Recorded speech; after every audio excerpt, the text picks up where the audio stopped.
2016లోనే feed India అనే ఎన్జీఓను స్థాపించారు. హైదరాబాద్లో హోటల్స్లలో మిగిలిపోయిన ఆహారాన్ని సేకరించి నిరుపేదలకు పంచిపెట్టేవారు. స్వచ్ఛంద సంస్థల సహకారంతో ఏజెన్సీ ప్రాంతంలోనే ఇలాంటి కార్యక్రమాలు నిర్వహించారు. దీంతో గిరిజనులు ఆమెపై అభిమానం పెంచుకున్నారు. ధాత్రిరెడ్డిని కూడా తమ కుటుంబ సభ్యురాలుగానే చూడటం మొదలుపెట్టారు గిరిజనులు. అసలు గిరిజనులు అంత త్వరగా ఎవరినీ నమ్మరు. ఒక్కసారి నమ్మితే ప్రాణమైనా ఇచ్చేంత అభిమానం పెంచేసుకుంటారు. అంతటి అభిమానం, వారి ప్రేమను సంపాదించింది ధాత్రిరెడ్డి. ఆమెను ట్రాన్స్ఫర్ చేసినప్పుడు గిరిజనులు బాధపడ్డారంటే అర్థం చేసుకోవచ్చు. ఆమె వారిపై చూపించిన ప్రేమ ఎలాంటిదో అని. ఇక రాష్ట్రంలో ప్రభుత్వం మారింది. కూటమి ప్రభుత్వం అధికారంలోకి వచ్చింది. అలా టీడీపీ ప్రభుత్వం వచ్చిన తర్వాత వీరిద్దరూ అల్లూరి సీతారామరాజు జిల్లా నుంచి ఏలూరు జిల్లాకు ట్రాన్స్ఫర్ అయ్యారు.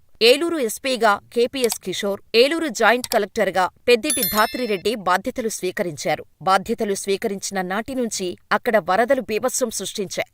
ఇరువురూ కలిసి వరద ప్రభావిత ప్రాంతాలకు వెళ్లి పరిశీలించారు. గ్రామాల్లో ప్రజలు ఎలా అప్రమత్తంగా ఉండాలి, వ్యాధుల బారిన పడకుండా ఎలాంటి ముందస్తు జాగ్రత్తలు తీసుకోవాలో సమావేశాలు ఏర్పాటు చేసి వివరించారు. అంతేకాదు, వరద బాధితుల కోసం వేడివేడిగా ఆహారాన్ని కూడా అందించేలా చర్యలు తీసుకున్నారు. అంతేకాకుండా వారికి వేడిగా ఆహారం అందుతుందో లేదో అని స్వయంగా వెళ్లి చెక్ చేసి స్థానికంగా ఉన్నవారికి భోజనాన్ని కూడా వడ్డించారు ఆ దంపతులు. ఇలాంటి ఎన్నో కార్యక్రమాలు చేపట్టారు ఈ జంట.